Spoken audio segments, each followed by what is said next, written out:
과부의 소금밭에서 금가루가 쏟아졌다. 수령은 그 소금을 한 움큼 움켜쥐더니 왕실 진상품을 훔친 증거라 외치며 과부를 당장 옥에 가두라고 호통쳤다. 기적이라 여겼던 노란 알갱이가 반나절 만에 3대를 몰살할 대역죄의 증거로 등갑한 충청도 서해 염전 마을의 한여름 정오였습니다. 정오에 떼약볕은 소금밭 흰 모래를 한 움큼씩 흩뿌려 놓은 듯 반짝였거든요. 그 너른 소금밭 한가운데 무명저고리 소매를 팔꿈치까지 걷어붙인 한 여인이 허리를 숙인 채 대패질을 하고 있었다. 29 과부, 막개였습니다. 막개의 손놀림은 느리지도 빠르지도 않았다. 남편이 살아있을 적에 어깨 너머로 배운 그 호흡 그대로 소금물 위에 엉긴 결정을 한 겹 조심스레 걷어 올렸습니다. 이마에서 흘러내린 땀방울이 턱 끝에 맺혔다가 소금 위로 톡 떨어졌거든요. 짠 것이 더해지는 순간이었다. 그네의 염전 한쪽 귀퉁이에는 낡은 오두막이 한 채 서 있었고 그 안방에서는 늙은 시아버지의 마른 기침 소리가 이따금 새어나왔습니다. 막개는 대패를 놓고 허리를 펴며 오두막 쪽을 한번 바라보았습니다. 어머님, 아버님, 조금만 더 참으시지요. 오늘 소금이 잘 내리니 저녁엔 국이라도 끓여드리겠습니다. 그네는 혼잣말을 삼키며 다시 허리를 숙였다. 시부모 봉양이 남편이 남기고 간 유일한 유산이었고 막개는 그 무게를 한 번도 내려놓은 적이 없었거든요. 마침 그날 새벽도 그러하였더라. 아직 동이 트기 전 막개는 우물가로 나가 두레박을 내렸습니다. 물이 차오르는 소리, 두레박이 벽에 부딪히는 둔탁한 울림이 정적을 깨웠다. 그네는 물을 길어 옹배기에 담고 그것을 들고 시부모의 방으로 들어갔습니다. 시어머니는 아직 이불 속에서 눈을 감고 있었거든요. 막개는 무릎을 꿇고 시어머니의 주름진 손부터 따뜻한 물수건으로 감싸 닦았다. 어머니, 세수부터 하시지요. 오늘은 우물물이 유난히 맑습니다. 막개의 목소리는 늘 낮고 정중했습니다.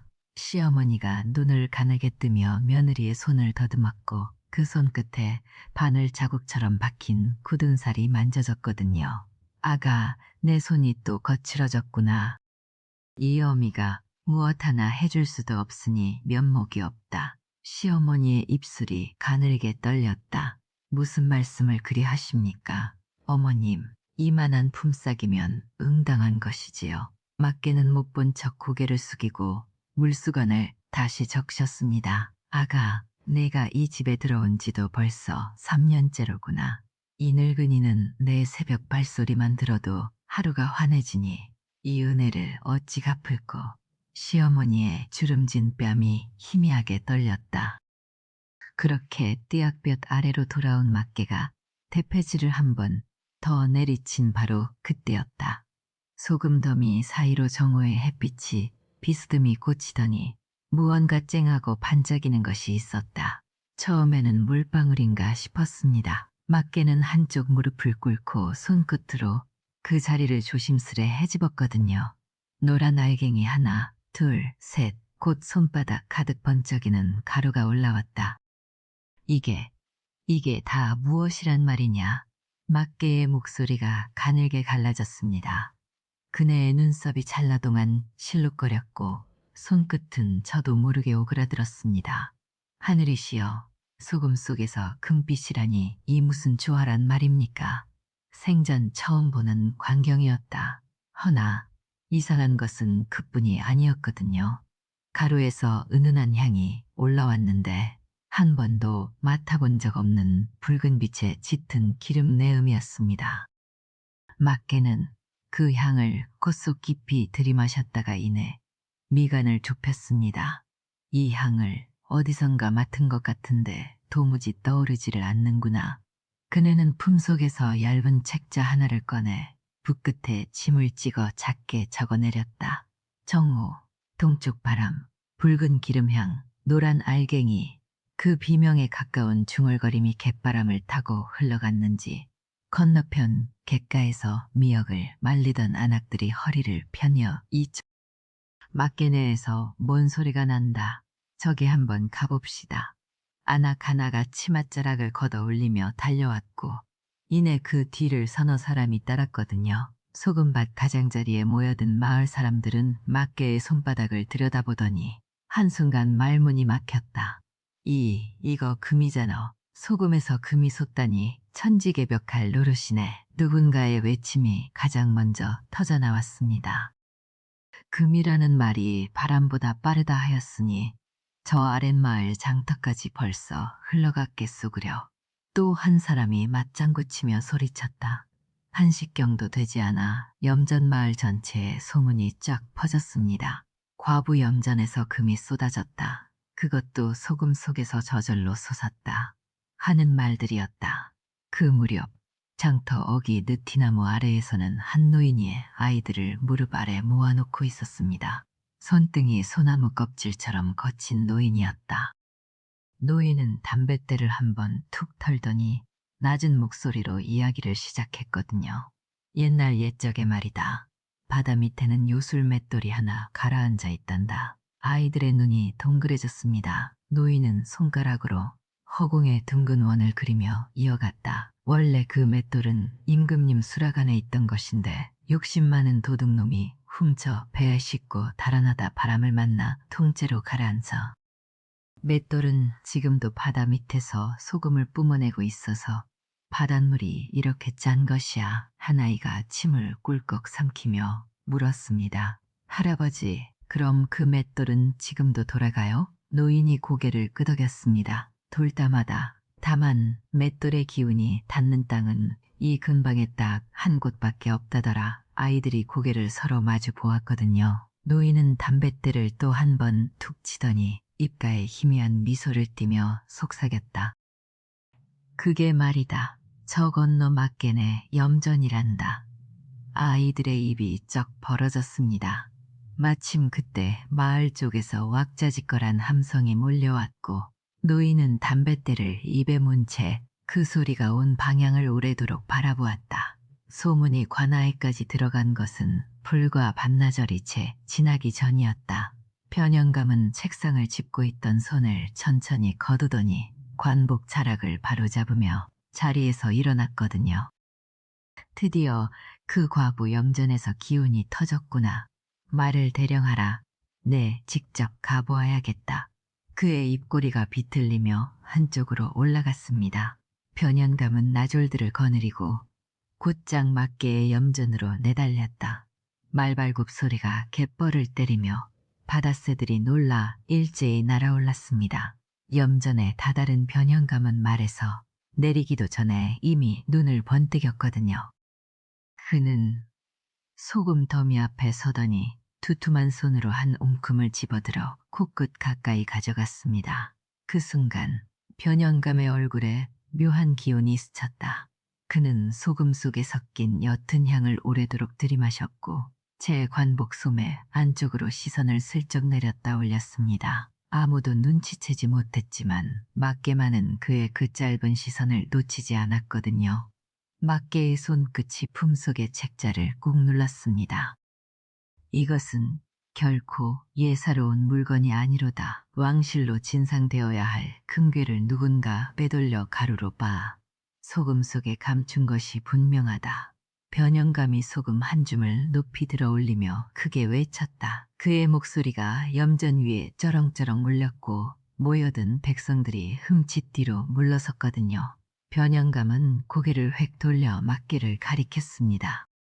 그의 손가락 끝이 파르르 떨리는 듯 보였으나 그것은 분노가 아니라 오래 참아온 탐욕의 떨림이었다. 이 요망한 과부를 즉시 옥에 가두어라. 진상 금괴를 훔친 대역죄인이렸다. 나졸들이 달려들어 막개의 팔을 양쪽에서 낚아챘습니다. 사또 소인은 억울합니다. 이 소금은 오늘 아침에 제 손으로 거둔 것일 뿐이거든요. 막개의 무릎이 한번 꺾였으나 품속의 책자가 저고리 안에서 둔탁하게 움직였고 막개는 오른손을 가슴께로 올려 그것을 단단히 눌렀다. 그네의 입술이 파르르 떨렸지만 눈빛만은 흩어지지 않았거든요. 태양은 여전히 머리 꼭대기에서 쏟아져 내렸고 소금밭은 눈이 멀도록 희게 빛나고 있었습니다. 바로 그 순간 왁자한 군중 뒤편으로 남루한 도포 자락 하나가 천천히 스치고 지나갔다. 해진 갓 아래로 드러난 사내의 눈이 조용히 변연감의 소매 끝과 막개의 가슴께 책제를 번갈아 훑었거든요. 허허, 소금밭에서 금가루라. 이거 참으로 재미난 구경이 되겠구먼. 사내는 접었던 부채를 손바닥 위에 톡 두드리더니 다시 한번 소리 없이 접었습니다. 정오가 기울고 그림자가 길어질 무렵 관아의 옥사는 한여름인데도 돌벽을 타고 흐르는 습기 탓에 냉기가 감돌았습니다. 막개의 손목을 묶은 포승은 살갗을 파고들어 붉은 자국을 남겼고 무명 저고리 옷자락에는 아직도 소금가루가 희끗희끗 묻어 있었습니다. 옥사 한쪽 구석에는 반쯤 썩은 집더미가 깔려 있었고 그 위에 막개는 무릎을 세운 채 벽에 등을 기댄 모양이었습니다. 거친 삼백포승이 손목을 조일 때마다 살갗이 찢어지는 듯한 통증이 번졌습니다. 막개는 이를 꽉 깨물었습니다. 어찌 이 몸이 이토록 무겁단 말인가.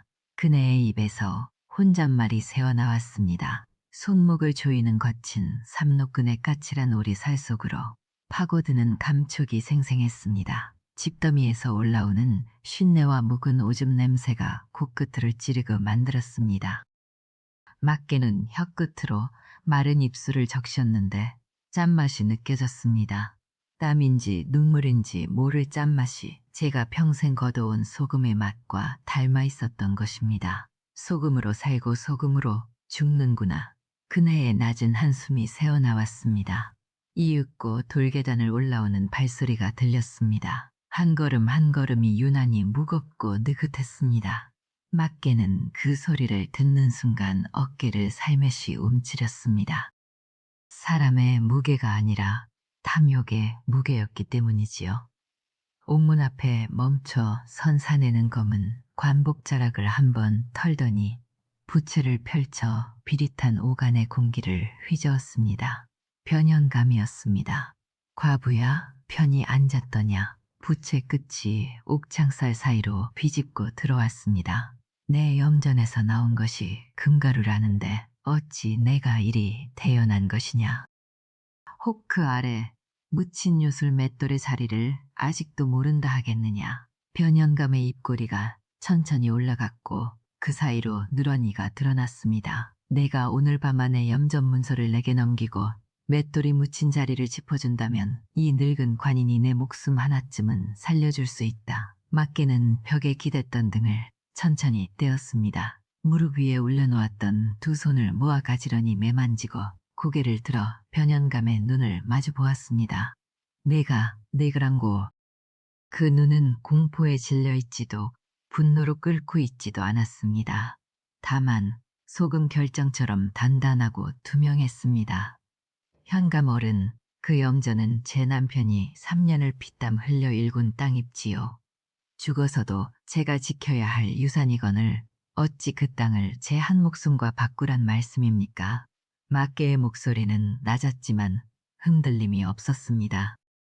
수인은 평생 소금밭에서 소금만 거두어 살았을 뿐 맷돌이라곤 시어머님 부엌에게 가는 맷돌 하나밖에 아는 것이 없나이다. 변현감의 눈썹이 찰나 실룩거렸습니다. 부채를 쥔 손마디가 우두둑 소리를 내며 한 번 오그라들었습니다. 끝까지 혀를 놀리는구나. 오늘 밤 내가 형틀의 매운맛을 보고도 그 말을 할 수 있는지 두고 보자. 그는 부채를 접어 허리춤에 꽂고는 발소리가 멀어지는 사이 막개는 품속 깊이 간직해둔 얇은 책자를 조심스레 꺼냈습니다. 구름 일기장이었습니다. 갯바람에 젖었다. 마른 종이가 바스락거렸습니다. 손끝으로 표지를 쓸자 지난 3년이 한꺼번에 밀려왔습니다. 남편이 해소 기침을 하다 객혈하던 새벽 소금 가마니를 지게에 진 채 툇마루 아래로 무너지던 그 모습이 선연했습니다. 맞게 턱끝이 가늘게 떨렸습니다. 여보, 이 염전은 제가 지키리다. 어떠한 값에도 넘기지 아니하리다. 그네는 일기장을 가슴에 꽉 품었습니다. 바로 그때 옥졸이 들어와 막개의 포승을 거칠게 잡아챘습니다. 일어서라, 이 요망한 년. 옥졸의 후통과 함께 포승이 획 당겨졌고 이미 살갗이 벗겨진 손목 자리에 다시 거친 삼노끈이 박혀 들어왔습니다. 차가운 쇠사슬이 발목을 감는 감촉이 뼛속까지 파고들었습니다. 돌바닥 위로 끌려가는 무릎이 쓸려 뜨거워지고 피가 스며 나왔습니다. 아직 형틀 맛도 못 봤는데 벌써 그런 표정이냐. 옥졸이 비웃으며 바닥에 침을 뱉었습니다. 맞게는 이를 악물었습니다. 짠 피가 입안에 고였는데 그마저도 제 소금밭의 맛이었습니다. 한편 그 무렵 맞게의 오두막 뒤편으로 남노한 도포 자락 하나가 미끄러지듯 스며들었습니다. 박문수였습니다. 그는 집신을 벗어 품에 안고 맨발로 흙마당을 디디며 창고 쪽으로 조심스레 다가갔습니다. 창고 문틈으로 스민 정오의 빗줄기가 바닥을 가로질렀고 그 끝에 부러진 맷돌 조각 하나가 모로 누워 있었습니다. 박문수는 허리를 숙여 그 조각을 손끝으로 쓸어보았습니다. 돌 표면이 유난히 매끄러웠습니다. 이것은 예사돌이 아니로구나. 무언가를 갈고 다듬는 데 쓰인 물건이다. 그의 눈이 가늘어졌고 조각을 소매자락 안쪽에 조심히 감추었습니다. 바로 그때 부엌 쪽에서 늙은 시어머니의 기침 소리가 들렸습니다. 박문수는 걸음을 멈추고 일부러 노쇠자 한 자루를 흙마당 위로 슬그머니 떨어뜨렸습니다. 자가 흙을 치는 쨍한 소리가 났고 시어머니가 누구요? 거기 누가 있어? 박문수는 놀란 선비의 얼굴을 만들어 허리를 숙였습니다. 길을 잃은 과객이 올시다. 하룻밤 신세를 진 이 집마당에 이 하찮은 자를 두고 갔나 봅니다.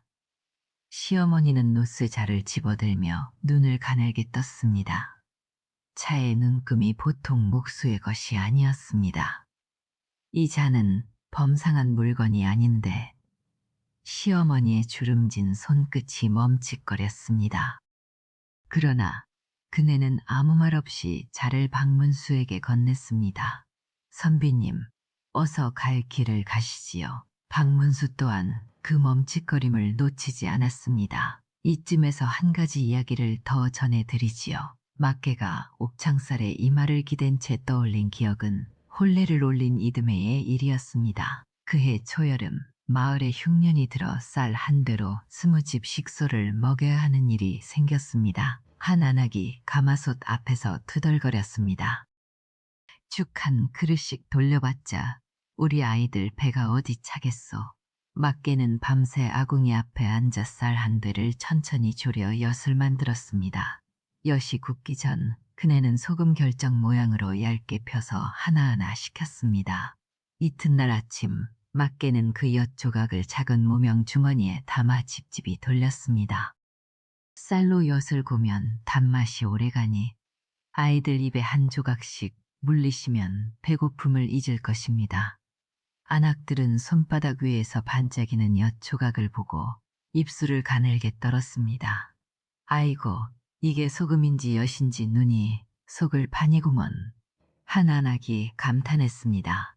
그날 막개는 한 되의 쌀로 20집의 허기를 달랬고 시어머니는 며느리의 등을 말없이 쓸어내렸습니다.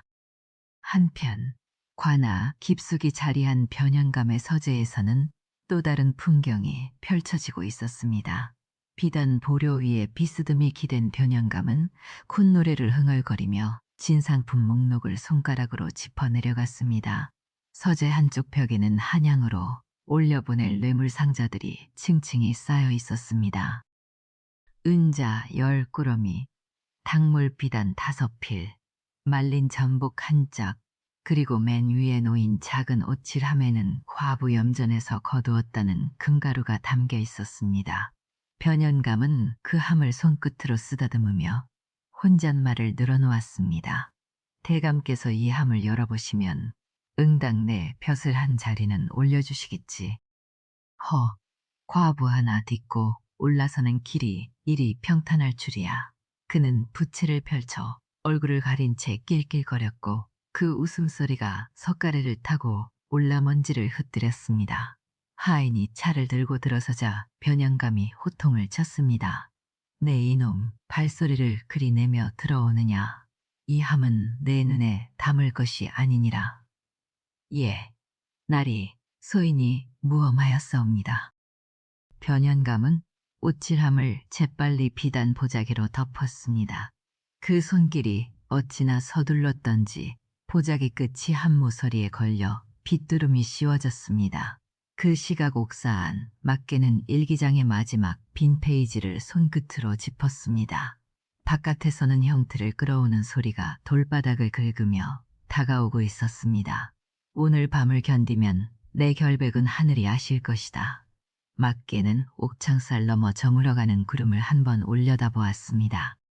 그네의 입술이 꽉 다물렸고 두 눈은 소금처럼 단단하게 빛났습니다. 편향감은 염전 현장에서 금가루를 본 이후로 사흘 밤낮을 뜬 눈으로 보냈습니다. 그에 관하 뒷방에는 촛불이 꺼질 줄 몰랐고 밤마다 장지문 너머로 낮은 수군거림과 엽전꾸러미가 탁자에 떨어지는 둔탁한 소리가 번갈아 새어나왔거든요. 그날도 삼경이 깊었을 무렵 뒷방의 문이 가만히 열리고 웅크린 그림자 하나가 허리를 구부정히 굽히며 들어섰습니다. 막개의 염전에서 3년째 물지개를 지어오던 일꾼 조삼이었다. 조삼은 방 한가운데 이르자 제 무릎이 먼저 꺾였습니다. 그네의 이마에는 식은땀이 송골송골 맺혀 있었고 왼쪽 팔뚝을 싸맨 무명천 아래로 오래된 흉터가 희끗 비쳤거든요. 변연감은 그 흉터를 한참 내려다보더니 탁자 위에 엽전 꾸러미를 한 손으로 쓱 밀어보냈다. 이것이 내 목을 쥐고 있는 증표다. 이제 고르거라. 앞에 것이냐, 뒤에 것이냐. 조삼의 입술이 파르르 떨렸고 그 떨림은 도저히 말 한마디를 얹을 수 없는 종류의 것이었습니다. 그네는 끝내 엽전 위에 제 두 손을 포겠다. 그리고 그 손이 포개지던 찰나 3년을 함께 물지개를 졌던 주인의 얼굴이 머리 뒤편에서 잠깐 어른거렸으나 조삼은 고개를 저어 그 얼굴을 털어냈거든요. 이튿날 해가 관아 마당 한가운데 높이 떴을 때 변연감은 백성들을 모아놓고 궁계 문초를 열었습니다. 관아 마당에는 진멍석이 깔렸고 그 위에 막개가 두 손이 묶인 채 꿀려 앉혀졌다. 석 달 만에 보는 햇빛에 막개의 눈두덩은 실루처럼 감겨 있었으나 등은 여전히 꿋꿋했거든요. 변연감이 부채로 조삼을 가리키며 호통쳤습니다. 저 과부의 밑에서 일하던 자가 여기 있으니 들은 발을 소상히 구하라. 조삼이 앞으로 나섰을 때 마당 한쪽에 남루한 선비 차림으로 서 있던 박문수의 눈빛이 가늘어졌거든요. 박문수는 조삼의 걸음걸이와 손놀림, 소매자락 끝에서 삐져나온 왼쪽 팔뚝의 무명천을 차례로 훑어보았다. 조삼은 헛기침을 몇 번 하더니 준비된 말을 소인이 지난 두어 달 한밤중에 소금 창고에서 돌 갈리는 소리를 여러 번 들었사온데 그때마다 주인 아씨가 창고 문을 안으로 걸어 잠그고 있었습니다. 동이 트기 전 살짝 문이 열려 안을 들여다보니 주인 아씨가 무언가 번쩍이는 것을 맷돌 위에 놓고 갈고 있었습지요. 조삼의 목소리는 끝으로 갈수록 갈라졌고 그네의 등줄기로 땀방울이 줄줄이 흘러내렸거든요. 막개의 어깨가 크게 흔들렸습니다. 3년 동안 한솥밥을 먹여온 일꾼의 입에서 나오는 말이 이런 것일 줄은 꿈에도 몰랐기에 막개는 처음엔 제가 잘못 들었는가 귀를 의심했다. 허나 조삼의 입은 멈추지 않았고 말이 거듭될수록 막개의 입술은 꽉 깨물어졌거든요. 이윽고 막개의 턱끝이 가늘게 떨리기 시작했습니다. 조삼아, 내가 어찌 그런 말을. 막개의 목소리는 갈라졌지만 채끝을 맺지 못한 채 흐느낌으로 주저앉았다. 어깨가 크게 들썩이더니 눈물이 뺨을 타고 짠소금처럼 떨어졌거든요. 변연감은 그 모습을 승리의 표정으로 내려다보다가 이윽고 한 손을 들어 올렸습니다. 관노 둘이 소반을 들고 나와 그 위에 작은 보자기 꾸러미 3개를 풀어놓았다. 첫째 보자기에는 노란 가루, 둘째 보자기에는 푸르스름한 광석의 부스러기, 셋째 보자기에는 둘을 섞은 듯한 어중간한 가루가 담겨 있었거든요. 변연감이 짐짓 엄숙한 얼굴로 외쳤습니다. 이 노란 것이 바로 저 과부의 소금밭에서 나온 금가루다. 이 푸른 것은 저 과부의 집 헛간 깊은 곳에서 나온 기괴한 돌가루다. 그리고 이 3번째 것은 푸른 것을 맷돌에 갈아 부정한 주문을 외우면 노란 것으로 변하는 요술의 증거렸다. 관노가 돌절구에 푸른 광석 가루를 넣고 막개가 평소 쓰던 낡은 나무 막대로 휘저으니 어느 순간 그것이 노란 빛을 발하기 시작했거든요. 사람들은 입을 벌린 채 숨을 멈추었고 어린아이들은 제 어미의 치맛자락 뒤로 숨어 들어갔습니다. 그때였습니다. 진멍석 뒤편 어딘가에서 돌멩이 하나가 막개의 어깨를 스치고 지나갔거든요. 이어 2번째, 3번째 돌이 날아들었다. 마녀다, 저 과부가 요술을 부려 우리 마을의 복을 다 긁어간 게야. 내 남편이 지난 장마에 죽은 것도 저 유사한 것 탓이다. 백성들의 얼굴은 어제까지의 얼굴과 달라져 있었거든요. 공포와 분노가 뒤섞인 눈빛이 3년 전까지만 해도 막개의 소금을 한 움큼씩 얻어가던 그 눈빛이었다. 막개는 고개를 숙였지만 이를 악물어 눈물이 더 흘러내리지 않도록 했습니다.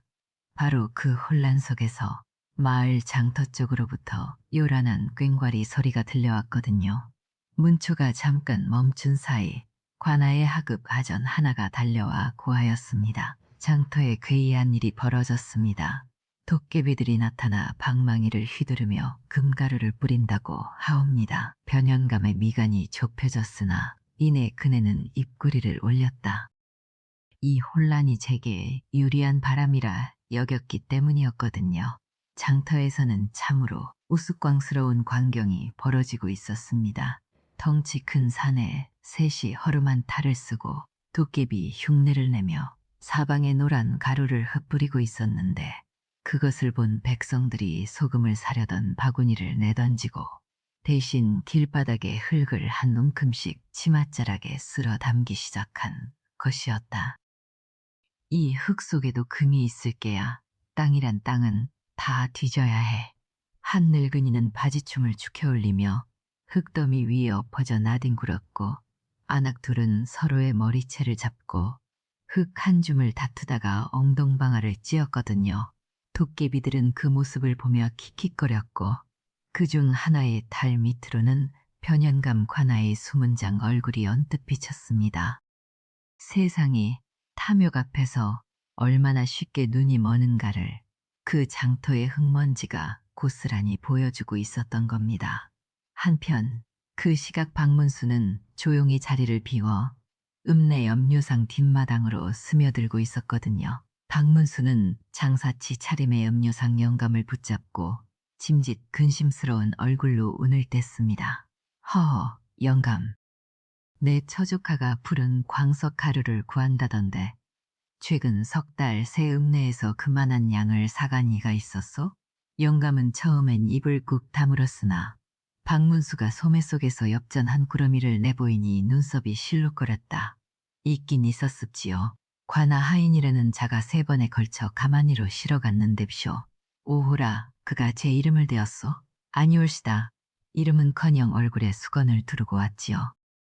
허나 그 허리춤에 찬 호패줄이 분명 관아 것이었습니다.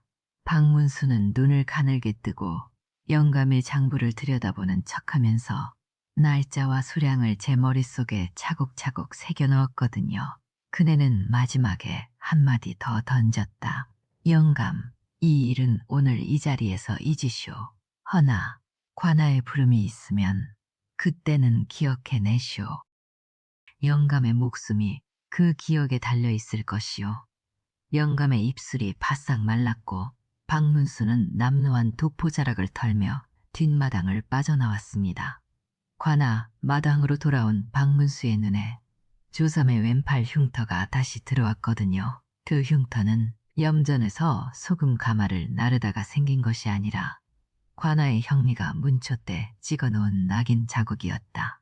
박문수는 비로소 그 자가 왜 이토록 식은땀을 흘리는지를 깨달았습니다. 변현감이 협박의 미천으로 삼은 것이 바로 저 낙인이었던 겁니다. 박문수는 아무도 모르게 제 도포 안쪽의 마패 자루를 한번 꾹 쥐었거든요. 허나 아직은 때가 아니었다. 문초가 끝나갈 무렵 변현감은 붓을 집어들어 판결문을 내리쳤습니다.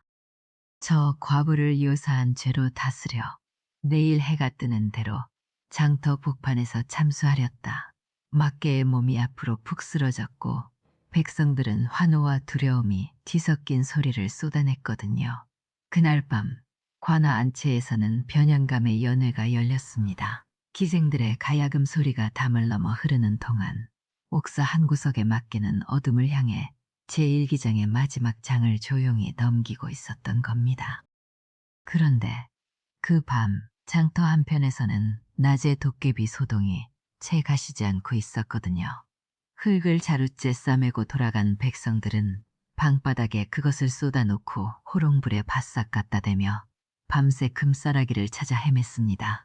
김첨지는 제 안악의 비녀를 슬쩍 빼어 흙더미에 꽂아 두고는 보아라, 내 눈이 제일 먼저 찾았느니 하고 소리 지르다가 뒤늦게 달려온 마누라의 빗자루에 등짝을 서너 대어도 맞았거든요. 건넌마을 박서방은 흙자루를 베고 잠을 자다가 한밤중에 벌떡 일어나 요강인 줄 알고 그 자루에다 오줌을 내리 누워버렸다. 이튿날 아침 박서방의 안악이 젖은 흙더미를 보며 땅을 치고 통곡하니 온 동네 개들이 덩달아 밤새도록 짖어대었거든요. 장터의 엿장수 영감은 이 틈을 놓치지 않고 흙 한 대박에 엿 한 가락씩을 바꿔 팔았는데 해가 중천에 뜨기도 전에 연목판이 텅 비어버렸습니다. 영감은 주름진 입가를 실룩이며 혼자 중얼거렸거든요. 세상에 금보다 단 것이 엿이거늘 사람들은 어찌 쓴 흙을 단 엿에 바꾸고도 제가 이 문을 보았다 여기는지 그 껄껄거리는 웃음소리가 담장을 넘어 옥사 창살 넘어 막개의 귀에까지 희미하게 닿았고 막개는 잠시 붓을 내려놓은 채 그 어리석고도 멀쩡한 웃음 쪽으로 제 입꼬리를 가만히 한번 올려보였다. 참수영을 하루 앞둔 밤이었습니다. 옥사의 기름 등잔은 바람도 없는데 제 스스로 흔들렸고 창살 너머로 늦봄의 개구리 소리가 아득히 번져왔거든요. 막개는 차가운 돌벽의 등을 기댄 채 두 무릎을 끌어안고 있었다. 내일 이 시간이면 이 몸뚱이는 저 선역 해처럼 쓰러지리라. 그네는 품 안에 숨겨둔 구름 일기장을 손바닥으로 조용히 쓸어보았습니다. 그때 옥사 바깥에서 짤그락 쇠붙이 부딪는 소리가 들려왔다. 옥새를 돌리는 느린 손길, 이어 삐걱 창살문이 열리는 낮은 신음. 막개는 고개를 들어 눈을 가늘게 떴습니다. 나졸의 복색을 한 사내 하나가 허리를 숙인 채 안으로 들어섰는데 비틀거리는 걸음새에 손에 든 막걸리 호리병이 출렁거렸거든요. 사내는 옥사 한복판에 주저앉더니 술주정뱅이처럼 혀를 꼬았습니다. 아이고 내 신세야, 오늘도 불침번이로세. 아씨 이 술이나 한 모금 하시구려. 허나 막개의 눈은 그의 손끝을 놓치지 않았다.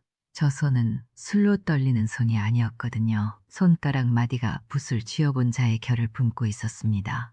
사내가 고개를 살짝 들자 흐린 등잔빛에 낯이 드러났다. 지난번 길일은 선비 차림으로 하룻밤 묵어간 그 사람 박문수였습니다. 막개의 입술이 파르르 떨렸지만 박문수가 속삭였습니다. 그대의 일기장에 적힌 결정의 비밀을 말하라. 남은 시간이 한 식경뿐이다. 막개는 품속에서 구름 일기장을 꺼내 떨리는 손끝으로 펼쳤다. 나으리 그 금가루라는 것에서 붉은 동백기름 향이 짙게 올라왔습니다. 소금은 본디 제 결정 속에 기름을 머금지 아니하는데 그 노란 가루는 물 한 방울에 색이 풀려버렸지요. 이는 소금이 아니라 소금 겉에 발라놓은 가루였다는 뜻이옵니다. 박문수의 눈가가 가늘게 좁혀졌습니다. 과연 그대의 손끝은 나라의 어느 학자보다 깊구나. 박문수의 목소리가 한 단 낮아졌다. 잘 듣거라. 소금은 햇빛을 가르는 성질이 있다. 젖은 손으로 한 움큼을 쥐어 3번 흔들어 허공에 뿌리면 빛이 결을 따라 꺾이게 되지. 내일 내가 형틀 앞에 꿇을 때 마지막 소원이라며 소금을 청하라. 뿌리는 각도를 내가 일러주는 대로 잡으면 빗살이 정확히 변연감의 관복 위에 떨어질 것이다. 내 어젯밤 그의 관복 속 먹빛 위에 어떤 글자 하나를 덧발라 두었으니 햇살이 그림자와 맞물리는 순간 온 백성이 그의 정체를 보게 되리라. 막개는 고개를 끄덕였거든요. 허나 손이 가늘게 떨렸습니다. 박문수는 막개의 손등 위에 제 손을 잠시 얹으며 낮게 말했다. 그대는 홀로 싸운 것이 아니다. 내 마패가 내 소금 속에 묻혀 있으니 안심하거라. 한편 바로 그 시각 옥사 저편 칸에서는 또 다른 사달이 벌어지고 있었다.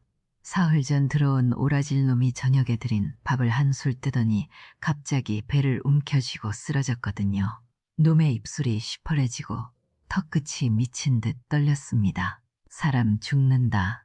사람이 죽어가오.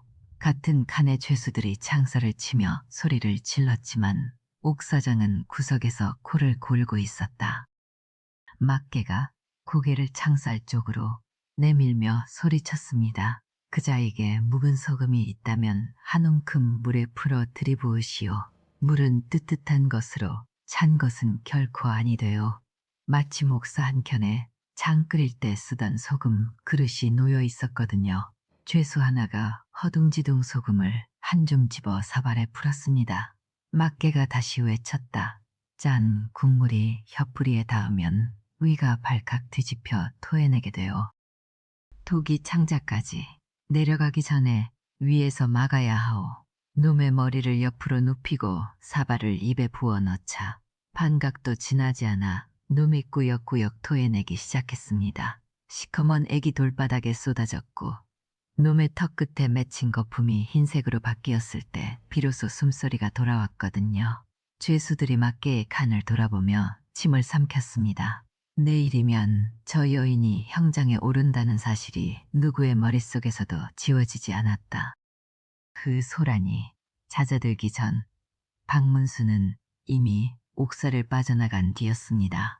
그는 담 하나를 넘어 관아 뒷마당으로 스며들었거든요. 술 취한 나졸의 복색 그대로였습니다. 밤순채를 도는 진짜 나졸 둘이 지나갈 때 박문수는 한 놈의 어깨에 팔을 두르며 혀를 꼬았다. 자네 그 옥새고리 한번 보여주게. 내 것이 모양이 달라져서 말이야. 나졸이 얼결에 허리춤에 쇠고리를 내밀자 박문수의 손끝이 그 위를 한번 훑었습니다. 손바닥에는 미리꿀을 먹인 얇은 밀랍 조각이 숨겨져 있었거든요. 쇠의 굴곡이 밀랍의 정갈하게 박혔다. 박문수는 취한 척 한번 더 껄껄 웃으며 그놈의 어깨를 친 뒤 걸음을 옮겼습니다. 이어 동원 뒷문에 이르러서는 처마 밑 돌 틈새에 쭈그려 앉아 소변을 보는 신용을 했거든요. 그 눈은 동원 문짝의 개수, 기둥의 자리, 병기고의 창살수를 하나하나 셈하고 있었습니다. 사람들은 그가 술 취해 중얼거린다 여겼겠지만 그의 입속에서는 관아 전체의 배치도가 숫자로 꿰어져 암송되고 있었다. 마침내 박문수가 담을 넘어 어둠 속으로 사라졌을 때 그의 품에는 내일 아침 출두를 위한 모든 열쇠가 갖춰져 있었거든요. 이윽고 동이 텄습니다. 평장 위의 하늘은 잔인하리만치 맑았거든요. 백성들이 울타리 밖에 구름처럼 몰렸고 변연감은 높은 단상 위에 거드름을 피우며 앉아 있었습니다. 그의 관복은 먹빛 중에서도 가장 짙은 먹빛이었다. 망나니가 칼날에 물을 뿜고 있었고 막개는 두 팔이 뒤로 묶인 채 형틀 앞에 무릎을 꿇었습니다. 그네의 어깨가 한 차례 크게 들썩였거든요. 눈을 감았다 다시 떴을 때 멀리 관아 지붕 위에서 까마귀 한 마리가 날개를 퍼덕였다. 막개가 고개를 들고 목소리를 가다듬었습니다. 나으리, 이 몸이 죽기 전에 단 한 가지만 청하옵니다.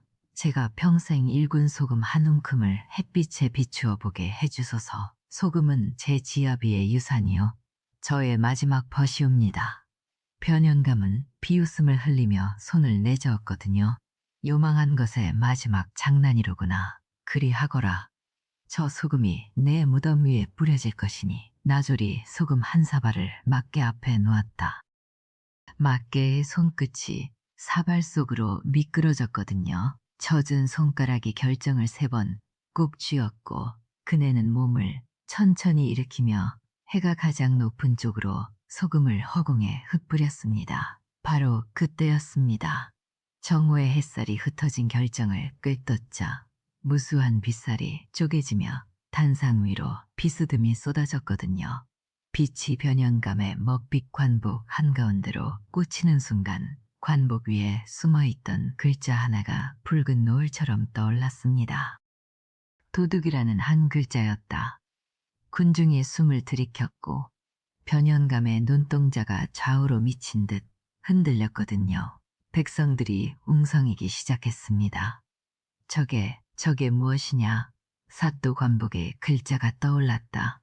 변연감은 제 가슴팍을 내려다보더니 미신적 공포에 사로잡혀 뒷걸음질을 쳤다. 그는 망나니에게 손짓했습니다. 저 요망한 것을 어서 베거라. 허나 그 외침이 공중으로 채 흩어지기도 전에 성문 밖에서 웅장한 말발굽 소리가 땅을 흔들며 밀려오기 시작했습니다.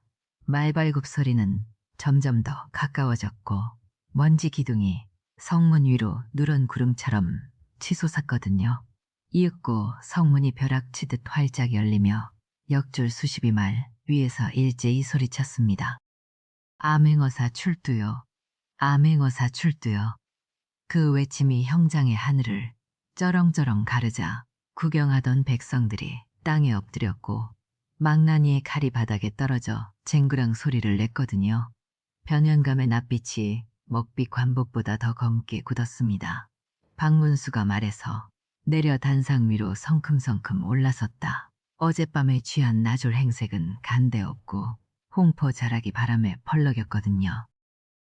그는 품에서 마패를 꺼내어 변연감의 눈앞에 천천히 들이밀었습니다. 이 마패의 말 3마리가 보이느냐? 내 관복 속 떠오른 글자는 내가 그려넣은 것이 아니라 내가 백성의 소금 가마니마다 찍어둔 내 죄의 낙인이다. 변연감이 털썩 무릎을 꿇으며 입술을 달싹였으나 소리가 나오지 아니하였다. 박문수는 역졸들에게 명하였거든요. 관아 병기고 셋째 칸을 열어라. 금가루 묻은 소금 가마니가 쌓여 있을 것이니 낱낱이 들어 백성 앞에 펼쳐 보이라. 과연 역졸들이 가마니를 뜯자 누런 가루가 흘러내렸고 물을 부으니 세기삽시에 풀어졌습니다. 백성들의 탄식이 파도처럼 밀었거든요. 박문수가 형틀 앞으로 다가와 손수 막개의 결박을 풀어주었다. 그네의 손목에 붉게 패인 자국을 내려다보며 그가 목소리를 낮추었습니다. 이 나라의 저울은 오늘 그대의 소금 한 움큼으로 제자리를 찾았소. 막개는 풀려난 두 손으로 구름 일기장을 꺼내어 가슴에 꼭 품었거든요. 그때 지난밤 옥사에서 구해냈던 오라질 놈이 군중을 해치고 달려나와 막개 앞에 넙죽 엎드렸습니다. 아씨, 이 목숨은 아씨 것이오. 그 뒤로 어젯밤 같은 칸에 있던 죄수들이 하나같이 따라 나와 고개를 조아렸다. 누군가의 낮은 흐느낌이 이내 박수 소리로 번져 형장을 가득 채웠고 까마귀 대신 흰 비둘기 한 쌍이 관아 지붕을 가로질러 날아올랐거든요. 관아 마당 한복판으로 한낮의 햇살이 하얗게 쏟아지던 그 순간이었습니다. 남루한 선비 차림의 사내가 품속에서 무언가를 꺼내 번쩍 들어 올렸거든요. 노쇠빛이 정오의 빛을 받아 불꽃처럼 번뜩였고 그 위에 새겨진 두 마리 호랑이 문양이 만인의 눈앞에 드러났습니다. 바로 마패였습니다. 암행어사 출두요. 그 외침 한마디에 관아의 공기가 얼어붙었거든요. 뜰에 늘어서 있던 나졸들이 창자루를 놓친 채 그 자리에 털썩 주저앉았고 구경 나왔던 백성들은 저마다 입을 틀어막으며 뒷걸음질을 쳤습니다. 높은 대청 위에서 거드름을 피우고 있던 변연감의 낯빛이 한순간에 잿빛으로 변했거든요. 그의 손에 들려있던 부채가 마룻바닥에 툭 떨어졌고 두꺼운 관복 자락이 가늘게 흔들렸습니다. 그의 발걸음은 느리지도 빠르지도 않았으나 한 걸음 한 걸음 내디딜 때마다 변연감의 어깨가 한 치씩 움츠러드는 것이 모든 이의 눈에 보였습니다. 변연감, 그대는 어찌하여 조선 천지의 과부 하나를 요망한 죄인으로 몰았는가. 박문수의 목소리는 낮았으나 관아 마당 끝까지 또렷하게 닿았거든요. 변연감은 두 손을 마주 비비며 비굴한 웃음을 쥐어짜 보였습니다. 어사또 오해이십니다. 저 과부가 왕실 금을 훔쳐 가루로 만든 증거가 소금 속에 분명히 있사옵니다. 저 증거물을 살펴보십시오. 저 번쩍이는 금가루가 바로 그 철증이옵니다. 변현감은 떨리는 손가락을 들어 형틀 곁에 놓인 눕쟁반을 가리켰습니다. 그 위에는 반나절 전 관속이 막개의 소금 더미에서 걷어냈다던 노란 가루가 한 움큼 수북이 쌓여 있었거든요. 햇빛을 받은 가루는 여전히 눈이 시리도록 번쩍거렸습니다. 허나 박문수의 눈초리는 도리어 가늘어질 뿐이었습니다. 그러한가? 그렇다면 그 금가루가 정녕 금인지 여기서 한번 확인하여 보자꾸나. 박문수가 손짓을 하자 문밖에서 기다리던 역졸 둘이 무언가를 들고 들어왔거든요. 거친 삼배 보자기에 쌓인 그것은 한 뼘 남짓한 돌덩어리 둘이었습니다. 박문수가 보자기를 풀어 헤치자 부러진 맷돌 조각이 마룻바닥에 턱 소리를 내며 놓였습니다. 이것은 이틀 전 과부 막개의 염전 창고 구석에서 찾아낸 물건이다. 변연감, 그대가 그리도 애타게 찾던 요술 맷돌이 바로 이것이라 하더이다. 변연감의 눈동자가 좌우로 흔들렸거든요. 그의 목젖이 천천히 오르락내리락 움직였고 이마에 좁쌀만 한 땀방울이 줄줄이 맺혔습니다. 자, 그대의 손으로 직접 갈아보아라. 저 금가루를 이 맷돌에 넣고 한번 돌려보란 말이다. 변연감은 두 무릎이 후들거렸으나 관아 마당에 모인 백성들의 눈초리가 창날처럼 등을 찔러오는 바람에 거절할 길이 없었습니다. 그는 떨리는 손으로 쟁반의 가루를 한 움큼 집어 맷돌 구멍에 부어 넣었습니다. 이어 위짝의 손잡이에 두 손을 얹고 한 바퀴, 두 바퀴 힘겹게 돌리기 시작했죠. 맷돌 틈새로 흘러나오기 시작한 가루의 빛이 심상치 않았습니다.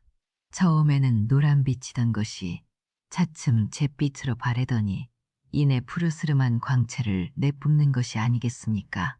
구경하던 백성들의 입에서 한꺼번에 탄성이 터져나왔습니다. 마당 한쪽에 서 있던 늙은 약재상 하나가 제 무릎을 탁 치며 한 걸음 앞으로 나섰습니다. 소인이 저 가루를 저작거리에서 10번도 넘게 보았소이다. 저것은 구리광석을 곱게 빻아 황토와 섞으면 금처럼 번쩍이는 염료 이외다. 달포전 변연감 댁하인이 제 가게에 찾아와 이 푸른 가루를 2마리나 사갔으니 그때도 수상쩍다 여겼더이다. 변현감의 손에서 맷돌 손잡이가 툭 하고 떨어졌습니다. 그의 입술이 파르르 떨렸거든요. 이것은 금이 아니라 내가 시장에서 사온 염료가 아니더냐. 박문수의 호통이 관아 지붕을 뒤흔들었습니다. 변현감은 두 다리에 힘이 빠진 채 뒷걸음질을 쳤고 그 뒤에는 이미 나졸들이 포승을 들고 서 있었거든요. 한편 관아 뒷담 근처에서는 또 다른 장면이 조용히 펼쳐지고 있었습니다. 거짓 증언을 했던 일꾼 조삼이 역졸에게 이끌려 한쪽 구석에 꿇어앉혀져 있었거든요. 박문수가 잠시 걸음을 돌려 그에게 가까이 다가가 낮은 목소리로 말을 건넸습니다. 조삼이 내 이야기를 마을 어귀에서 들었느니라. 네가 매일 새벽맞게 내 시부모 방 아궁이에 군부를 지펴 넣었다지. 시아버님 기침이 밤마다 심해질 때마다 내가 생강을 다려 문 앞에 슬그머니 두고 갔다고 하더구나. 그 정성이 거짓이었다냐? 조삼의 어깨가 들썩거리기 시작했거든요. 그의 턱끝이 가늘게 떨리더니 이내 굵은 눈물방울이 뚝뚝 돌바닥에 떨어졌습니다. 그는 품속 깊은 곳을 뒤져 꼬깃꼬깃 접힌 종이 한 장을 꺼냈습니다. 변현감이 보내온 협박 편지였거든요.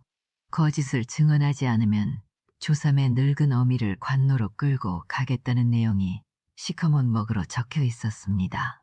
어사또 소인이 10번 죽어 마땅한 죄인이옵니다. 막계아 씨의 은혜를 저버리고 혓바닥을 놀렸으니 이 혓바닥을 뽑아 주시옵소서. 소인 차마 사람의 탈을 쓰고 살 수가 없나이다. 조삼은 이마가 돌바닥에 닿도록 절을 하며 오열했습니다. 그의 등이 들썩이는 모습을 멀찍이서 바라보던 막계의 눈가에도 뜨거운 것이 맺혔지만 그네는 입술을 꾹 깨물 뿐이었거든요. 바로 그때 관아 정문 쪽에서 또 다른 함성이 터져 나왔습니다. 평소 변현감에게 소금 세금을 갑절로 뜯겨왔던 갯마을 안악들이 저마다 품속에 감추어온 소금 주머니를 풀어헤치며 마당 안으로 쏟아져 들어온 것이었습니다. 맨 앞장을 선 것은 이웃집 덕순 어미였거든요. 이 토정놈아, 내가 지난 가을에 내 놈한테 뜯긴 소금이 무려 5섬이었다. 우리 새끼들이 간장 한 종지 못 얹어 먹고 겨울을 났던 그 소금이 바로 이 주머니에 담겼느니라.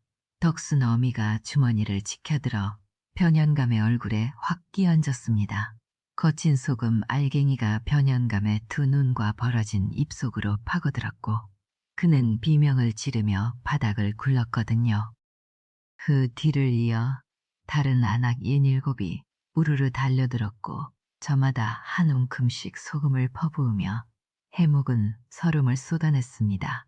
요물 같은 수령놈아, 내 놈이 빼앗아간 우리 새끼들 배고던 밤이 몇 밤이었느냐. 과부 집국간까지 엿보던 그 탐욕으로 저승에 가서도 소금만 핥으며 살 거라. 변현감의 관복이 허연 소금 범벅이 되었거든요. 자신이 그토록 탐하였던 조작된 가짜 금가루를 한 움큼 입안에 쑤셔 넣어지는 수모까지 당한 채 그는 끝내 나졸들의 포승줄에 두 팔이 단단히 묶이고 말았습니다. 관아 마당에는 안악들의 통곡과 웃음이 뒤섞인 기이한 환호가 오래도록 울려 퍼졌던 겁니다. 박문수는 흐트러진 의관을 바로잡으며 다시 대청 한가운데로 걸음을 옮겼습니다. 그의 눈길이 한 바퀴 마당을 훑자 왁자지껄하던 안악들도 저마다 소금 주머니를 내려놓고 조용히 무릎을 꿇었거든요. 들으라. 변현감은 백성의 소금을 도적질하고 죄 없는 과부를 요물로 몰아 삼족을 멸하려 하였으니 그 죄 하늘이 용납지 않을 것이다. 그의 가산을 남김없이 몰수하여 갯마을 안악들에게 되돌려주고 그 몸은 한양으로 압송하여 국법의 엄정한 칼날을 받게 하라. 박문수의 판결이 떨어지자 나졸들이 일제히 예의 하고 답하였고 변현감의 두 다리가 썩은 집단처럼 꺾여 땅바닥에 주저앉았거든요. 박문수는 이어 조삼을 향해 천천히 고개를 돌렸습니다. 조삼이 내 죄는 결코 가볍지 아니하나 늙은 어미를 구하고자 한 효심과 뉘우치는 눈물이 진실되니 군장 20대로 그 죄를 가름하리라.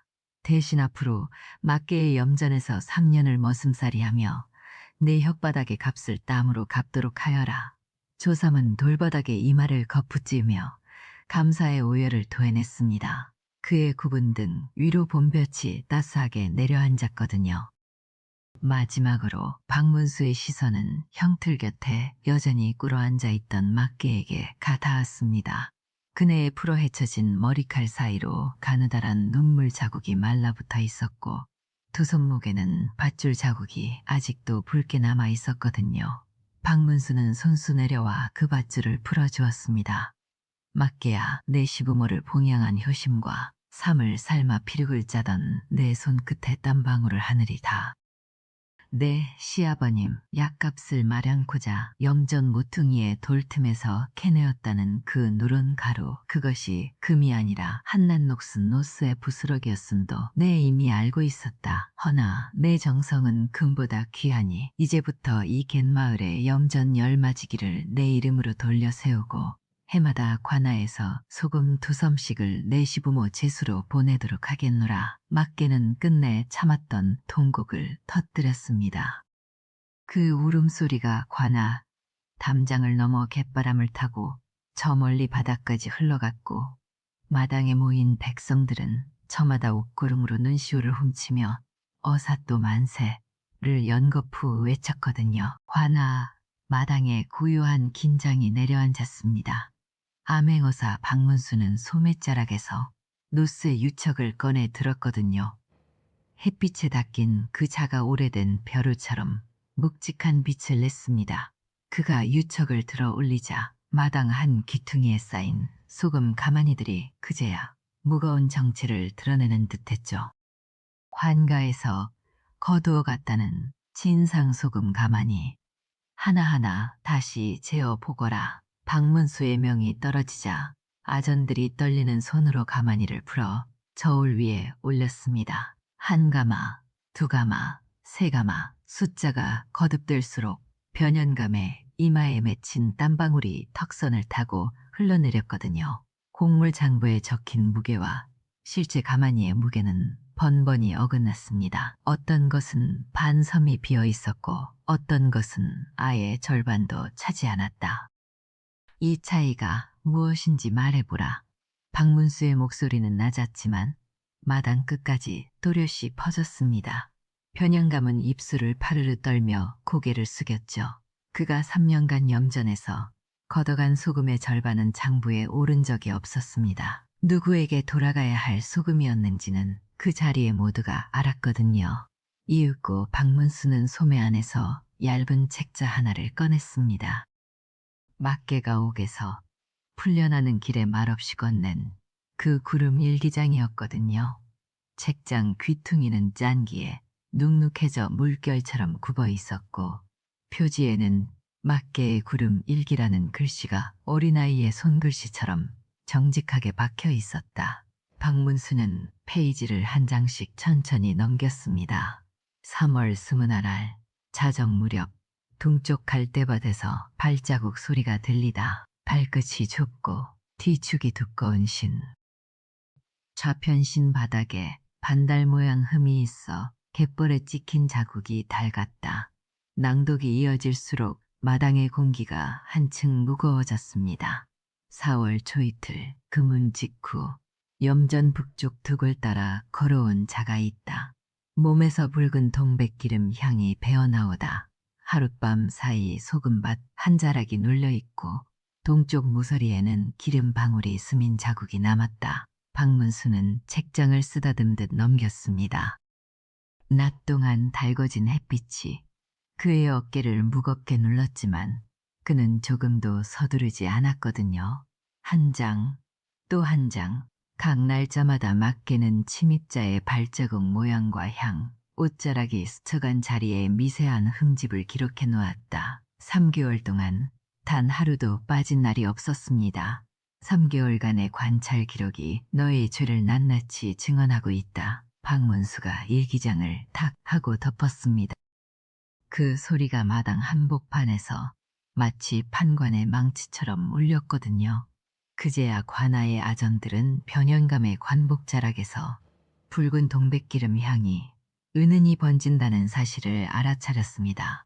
변연감의 왼쪽 가죽신 바닥을 뒤집어 보니 반달 모양의 흠이 고스란히 박혀 있었다.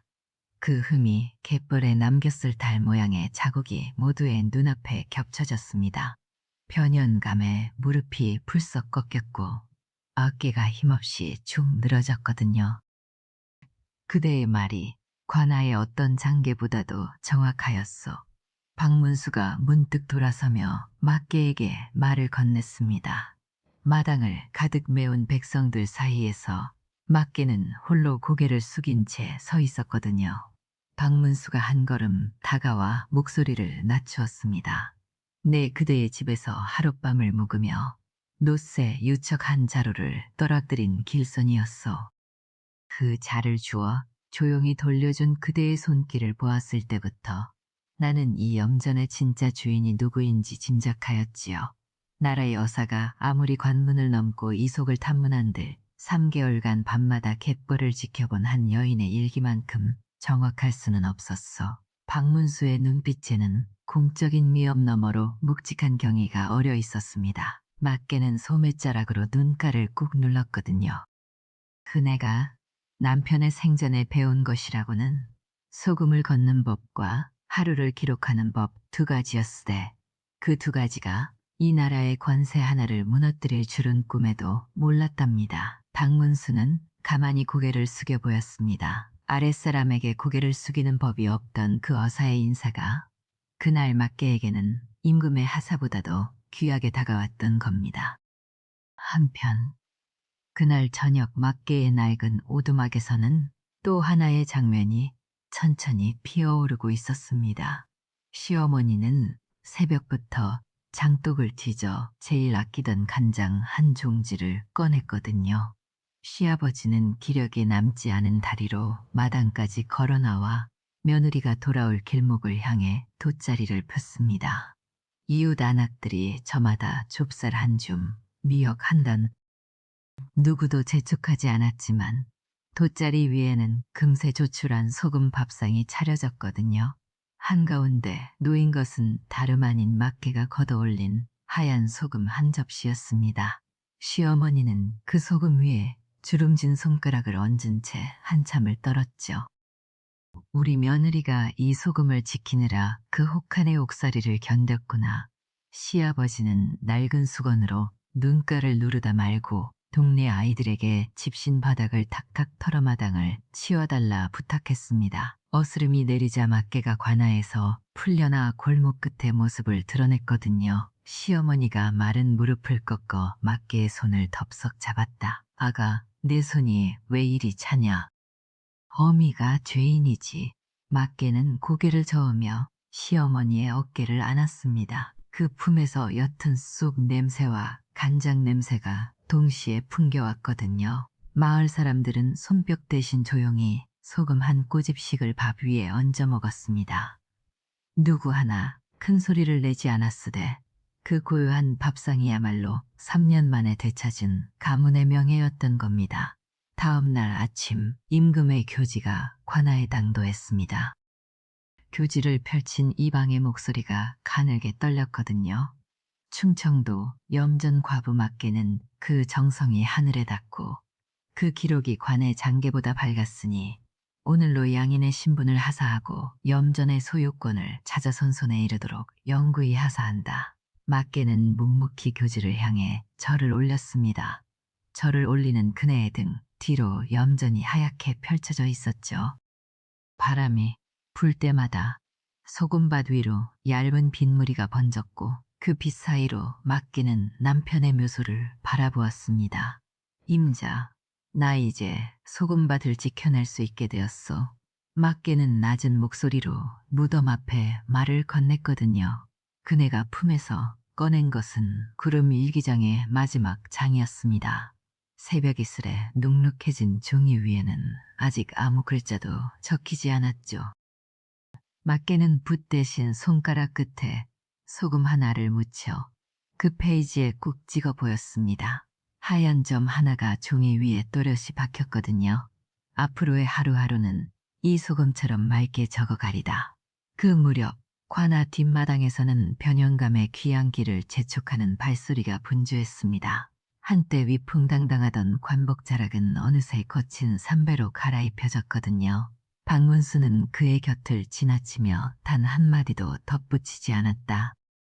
다만 누스의 유척을 다시 소매자락에 넣으며 곁에 선 아전에게 나지막이 일렀습니다. 앞으로 이 고을의 곡물장부는 매달 초하루 염전 과부 맞게의 일기와 맞대어 검증하라. 숫자보다 정직한 것이 사람의 기록일 때가 있느니라. 아전은 허리를 깊이 숙여 그 명을 받아 적었거든요.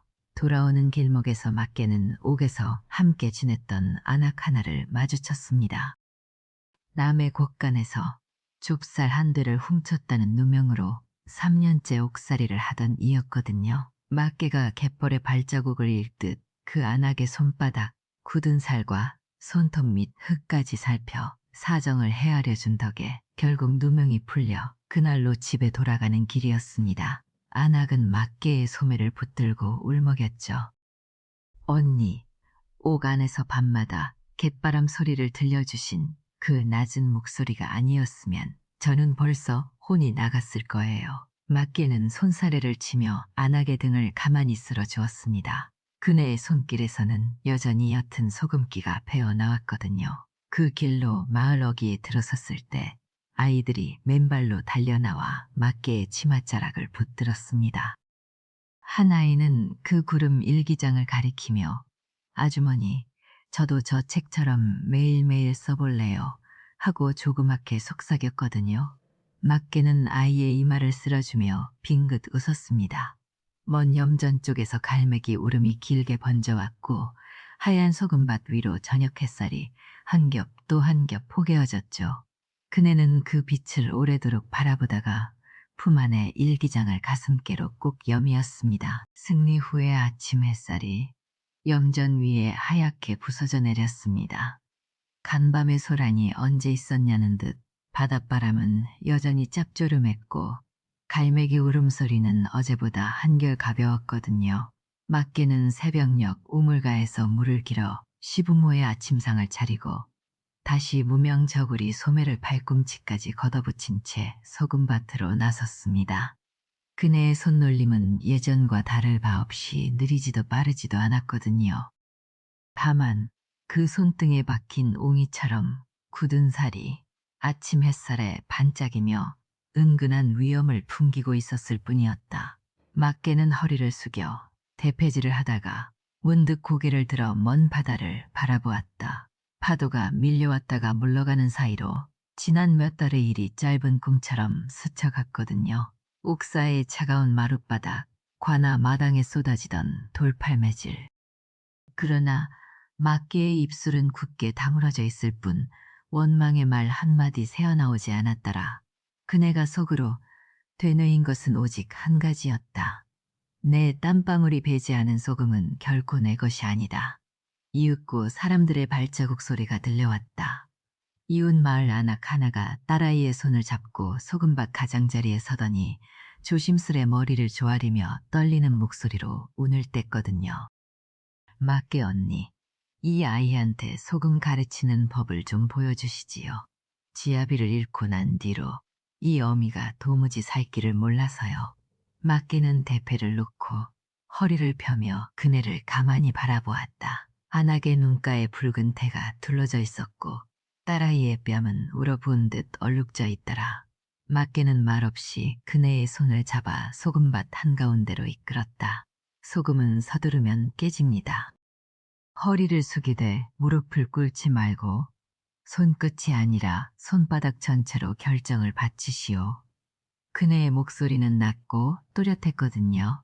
안악이 떨리는 손으로 대패를 쥐자 막개는 그 손등 위에 제 손을 포개어 호흡을 맞추며 조용히 덧붙였다. 이 힘이 아니라 이 흐름입니다. 한나절이 지나 안악의 광주리에 첫 소금 한 웅큼이 쌓였을 때 그네는 막개의 소매를 붙잡고 울음을 터뜨렸거든요. 막개는 그저 어깨를 가만히 두드려 주었다. 그날 이후 막개의 염전에는 과부들이 하나둘 모여들기 시작했습니다. 막개는 그네들에게 염전 한 귀퉁이씩을 떼어주고 첫수 확인할 때까지 새참까지 손수 날라다 먹였다. 이웃 하나가 눈을 가늘게 뜨며 입을 열었거든요. 자네 너무 많이 베푸는 것이 아닌가.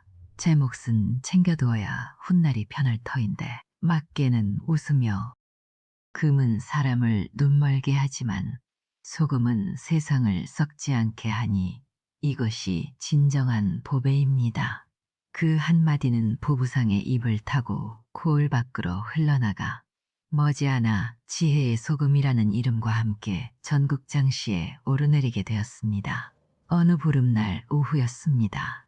막개는 염전 한쪽 오두막 뒤편에 낡은 멍석을 깔아두고 마을 아이들을 불러 모았거든요. 대여섯 살부터 10살 남짓한 개구쟁이들이 맨발로 달려와 멍석 위에 옹기종기 엉덩이를 붙였습니다. 그네는 품속에서 구름 일기장을 꺼내 펼쳤습니다. 종이 사이사이에는 붓으로 그려놓은 소금 결정의 모양이 빼곡했거든요.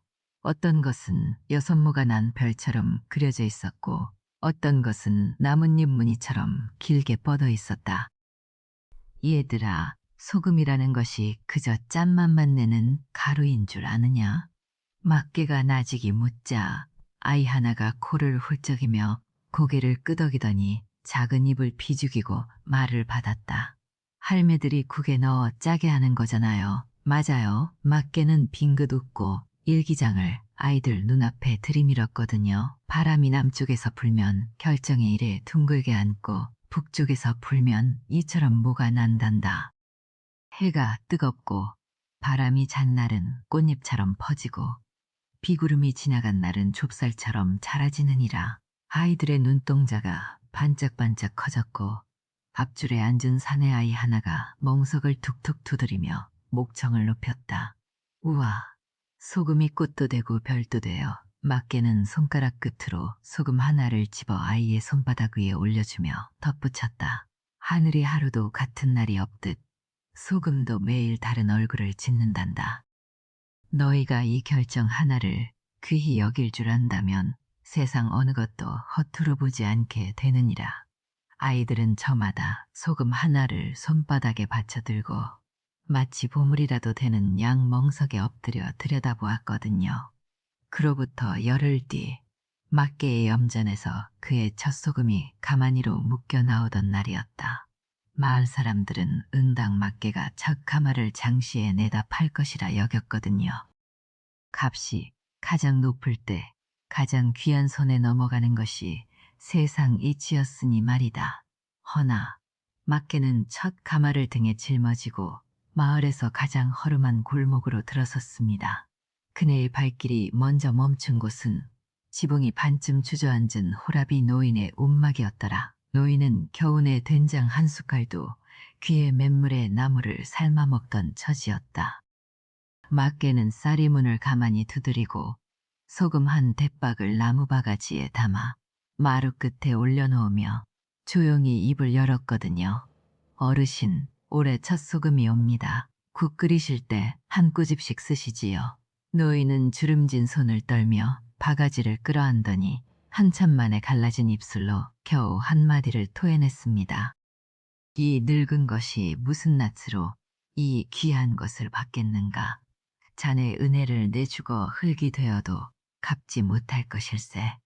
막개는 그 길로 눈먼 과부의 집, 병든 아이를 업고 사는 젊은 어미의 집, 지난 겨울 아들을 잃은 늙은 부부의 집을 차례로 돌았습니다. 소금 한 대박씩을 덜어놓고 나올 때마다 그네는 별다른 말을 얹지 않았거든요. 다만 문설주를 한번 쓰다듬고 조용히 허리를 숙여 인사할 뿐이었다.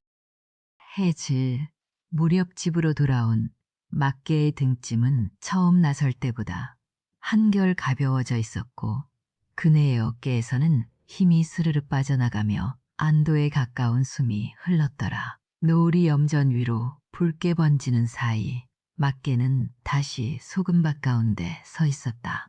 시어머니가 오두막 문턱에 앉아 그네를 바라보며 주름진 입가에 웃음을 짓고 가만히 혼잣말을 흘렸거든요. 저 아이 손끝에서 나오는 소금이 이제 이 마을의 기둥이로구나. 이웃 과부 하나가 대패를 멈추고 허리를 편 채 막개를 향해 웃어 보였습니다.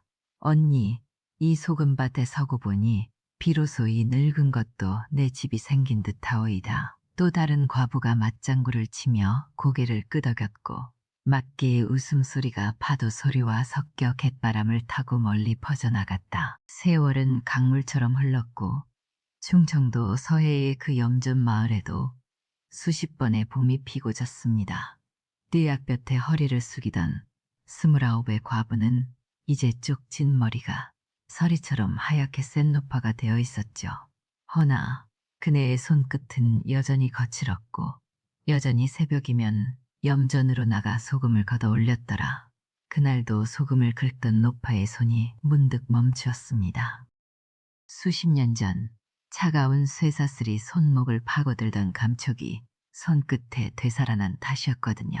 관아 옥사의 돌바닥은 얼음장처럼 시렸고 살갗이 얼어 피가 엉긴 자리마다 썩은 지푸라기에 쿰쿰한 냄새가 코끝을 찔렀다. 이틀 동안 물 한 모금 넘기지 못한 입속은 소금밥보다 더 짜고 깔깔했으며 혀끝이 갈라져 피맛이 올라오던 그 밤을 막개는 아직도 잊지 못하였습니다. 노파의 입술이 파르르 떨렸고 이내 긴 한숨 한 가닥이 갯바람에 섞여 흩어졌더라. 오두막 툇마루 위에 서는 손주 서넛이 다리를 달랑거리며 할머니의 치맛자락을 잡아당기고 있었습니다. 가장 어린 손주가 눈을 동그랗게 뜨고 물었거든요. 할머니, 할머니, 옛날에 할머니 소금밭에서 진짜로 금가루가 나왔어요. 진짜로요? 막개는 주름진 눈가를 지그시 접으며 웃었습니다. 그네는 아무 말 없이 소금 한 꼬집을 집어 손주의 조그만 입에 넣어주었다. 손주는 짠맛에 얼굴을 찡그렸다가 이내 눈을 반짝이며 또 한 번 물었습니다. 짜요, 할머니. 금 맛이 아니에요.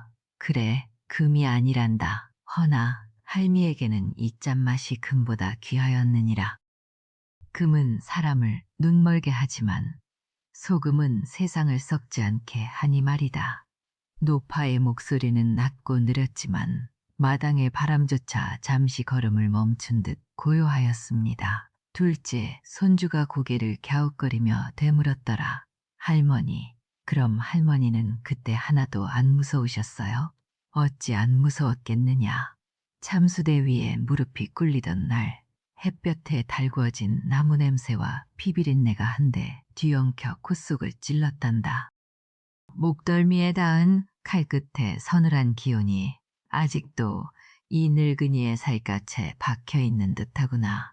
허나 그때마다 할미는 내 할아비가 남긴 소금밭의 흙내를 떠올렸느니라.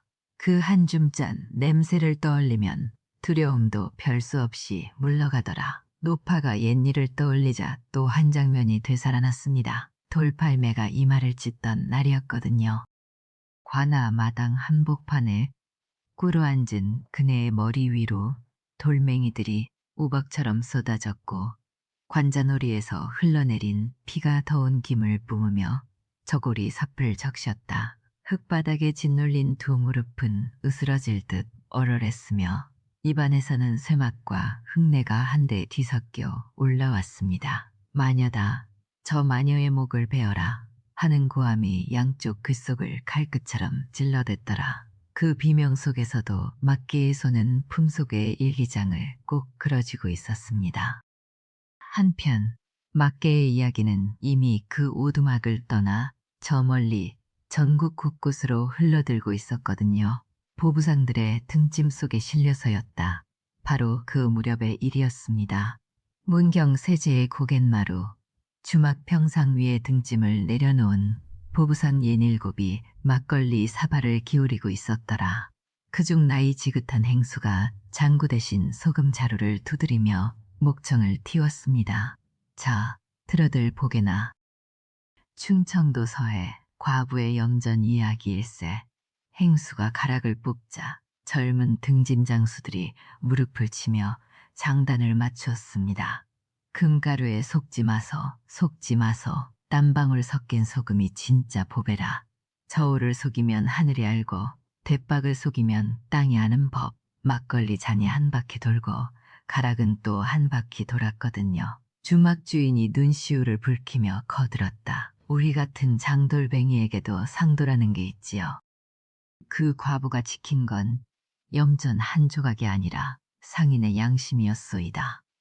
그날 밤 세제를 넘은 보부상들은 경상도로, 전라도로, 강원도 산골로 가락을 실어 날랐습니다. 소금 과부의 노래는 장터마다 울려 퍼졌고 저울을 손에 쥔 장사치들은 그 가락을 들을 때마다 한 번씩 대박을 고쳐 잡았다. 이윽고 해가 또 바뀌고 박문수 역시 머리에 희끗한 서리가 내렸습니다. 그럼에도 그는 가끔 가끈을 고쳐 매고 충청도 그 갯마을을 찾아왔거든요. 남루한 선비 차림 그대로 길 잃은 나그네인 척하며 막개의 오두막 살인문을 두드렸습니다. 주인장 계시오. 하룻밤 신세를 좀 질까 하오. 막개는 그 목소리만으로도 손님이 누구인지 알아보았더라. 그네는 말없이 대청을 내어주고 소금 한 자루를 마당에 내놓았습니다. 박문수는 자루를 어깨에 메어보며 너털웃음을 지었다. 이 자루 하나면 내 평생 음식이 썩을 일이 없겠소이다. 막개는 고개를 숙이며 답하였습니다. 대감께 드리는 소금이 아니오라. 옛 은혜에 드리는 짠 것이지요. 두 사람은 툇마루에 나란히 앉아 서해로 지는 해를 바라보았습니다. 말은 많지 않았거든요. 그저 파도 소리와 갯바람 그리고 이따금 들려오는 늙은 시아버지의 마른 기침 소리뿐이었다. 세월이 더 흐르고 또 흘러 조선 땅에 여러 임금이 스쳐 지나갔습니다.